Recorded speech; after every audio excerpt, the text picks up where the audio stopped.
አሌክስ ምስ ቤቲ ወጊኑ ቤቲ ኒሊሊ ከሲሳታ ማለት እዩ ብጣዕሚ ከቢድ ነገር ተፈጢሩሎ ማለት እዩ። ሊሊ ከምዚ ክገብርኦም ኢላ ኣይሓሰበትን ኣይተፀበየትን ነራ። እዚ ነገር እዚ ኣጋጣሚ ሰላም ሰላም ክቡራት ተኸታተልቲ ናይ ሸዊት ዩቱብ ዝኾንኩም ከመይ ኣለኹም? ሰላም ዲኹም? ሓነ ሰላም እግዚአብሔር ይመስገን።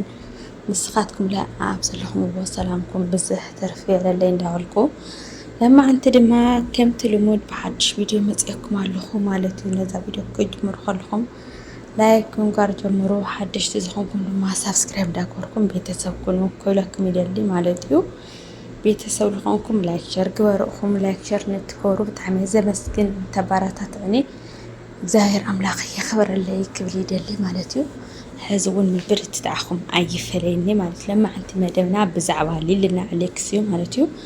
ከምቱ ኣብ ታምኔል ዝረአኹምዎ ሓደ ነገራት ተፈጢሮም ኣለዉ ማለት እዩ። ኣብዚ ትርእዎ ዘለኹም ቤትና ሊሊ ንኽራዳድኣ ኢሉ ኣሌክስ ኣምፂዎ ነይሩ ማለት እዩ። እንኳን ንኽራዳድኣ ማለት እዩ ጫፍ ጫፍ ትምርዳእ ንእሽተን እንኳሲ ንእሽተን ኣይከዳን ማለት እዩ። እዚ ድማ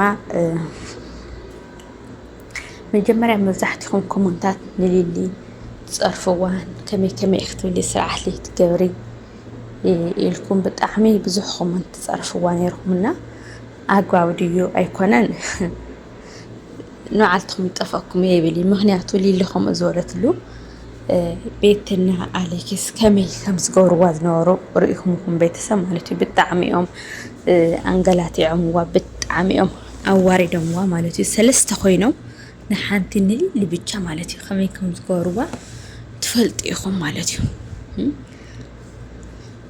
መጀመርያ ኣሌክስ ካብ ገዛ ወፅዩ ነቦኣ ረጊፅ እዩ ኸይዱ እንዳተዛረበን ሃለ ረጊፅ እዩ ኸይድና ብጣዕሚ እውን ዘናድድ ብጣዕሚ እውን ዘባሳጩ ማለት እዩ። ንምንታይ ንባዕላ ለይኽበራ ናይ ባዕላ ኽብራት ቀኒሳ ከይኣክል ናይ ኣቦኣ ማለት እዩ ኣቦኣ ነቦኣሲ ከም ዘሕስሮ እዩ ገይሩ ማለት እዩ። ምንም ናቱ ዘረባ ረጊፁ ስለልኸደ ማለት እዩ። ካብኡ ከዓ ንቤት ናብ ገዛ ሒዘያ ክመፅአ ኣይበለን ማለት እዩ። ከምዚ ትርእይዎ ዘለኹም ድማ ኣብዚ ንሊሊ ኮፈሊ ሕለፊ ኢሉ ማለት እዩ ደው ኢላ ስለትናገር ነበረት ብስነ ስርዓት ኮፍ ኢልክ ተናገር ኢሉ እዚ ዳርጋ ብግዲ እዩ ሊሊ ኮፍ ኢልክ ተናገር ኢሉ ብቃሉ ምንጋር ማሕሾ ነይሩ ግን ዳርጋ ምፍርራሕ እኒኦ እዚ ማለት እዩ። ከምዚ ተሓስቦ ዘለኹም ኣሌክስ ምስ ሊሊ ክሰማማዕ ኣይደለይን ኣብያ ንኽትበሃል ደሊላ እምበር ምስኣ ክረዳዳ ምስኣ ክሰማማዕ ኣይደለየን ማለት እዩ። ኣብ ጎኒ ቤት እዩ ዘሎ በቃ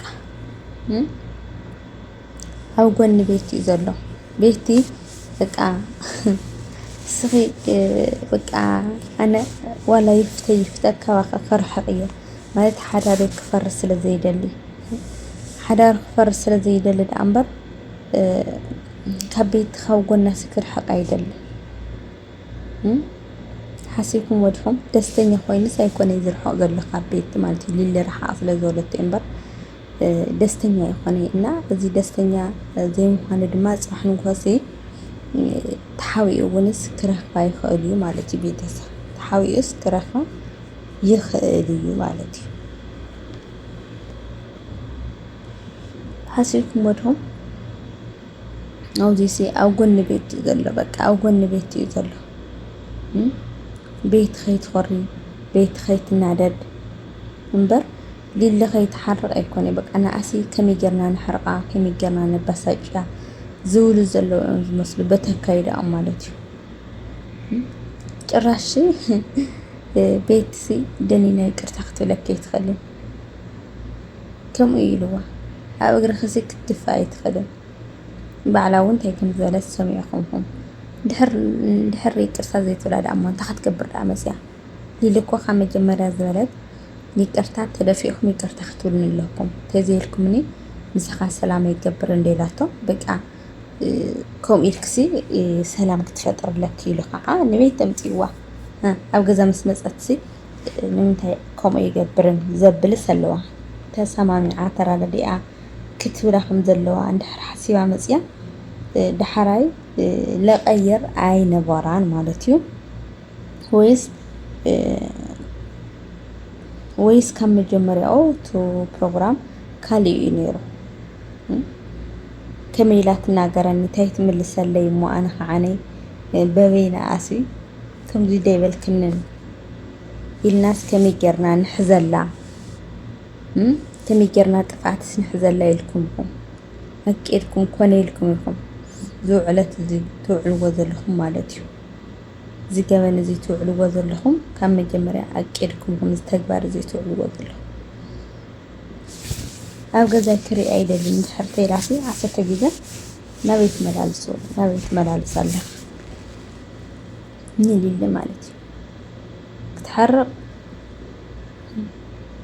ብጣዕሚ ኢኻ ተጋጊኻ ግን ኣሌክስ ኣብ ልዕሊ ጌጋ ትሪእዎ ኣለኹም ዲኹም ምስ ቤትሲ ከመይ ደስተኛ ከም ዘሎ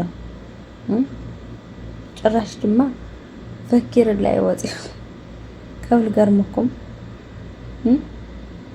ትሪእዎ ኣለኹም ከመይ ኢሎም ከምዚ ጥምትዋ ዘለዉ ቤት እሞ ጠማምታ ብጣዕሚ እንዲዘፍርሕ ብጣዕሚ ዓይናስ ብጮ ሓፂባ እያ መፅያ ደፋር እያ ተኸዲራ በቃ ወይ ምስክነይቲ ሊሊ ዝረኸብት ኣሌክሲ ፅንዓት ይሃብካ ዋ ይበሃል ዲ ኮይኑ ከምኡስ ይበሃል ዲ ኮይኑ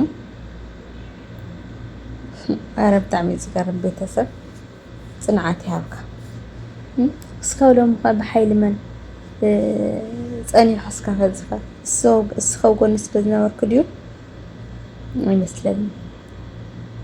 ኣይመስለንን ብጣዕሚ ዝገርም ቤተሰብ